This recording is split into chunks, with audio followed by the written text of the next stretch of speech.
மக்கள் நலன்களை மட்டுமே லட்சியமாக கொண்ட நமது அரசுக்கு பக்கபலமாக நின்று ஆதரவை வழங்கியுள்ள காங்கிரஸ் வேறு இயக்கத்தின் தலைவர் மதிப்புக்குரிய திரு மல்லிகார்ஜுன் கார்கே அவர்களை, பாராளுமன்ற எதிர்க்கட்சி தலைவர் மதிப்புக்குரிய மை பிரதர் திரு ராகுல் காந்தி அவர்கள், காங்கிரஸ் கட்சியின் பொதுச் செயலாளர் மதிப்புக்குரிய திரு கே.சி. வேணுகோபால் அவர்கள்,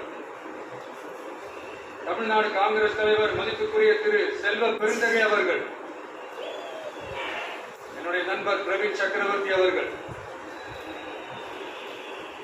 சிபிஎம் கட்சியின் தேசிய பொதுச் செயலாளர் மதிப்புக்குரிய தோழர் திரு M.A. பேபி அவர்கள், மாநில செயலாளர் மதிப்புக்குரிய தோழர் திரு பி. சண்முகம் அவர்கள், அரசியல் தலைமை குழு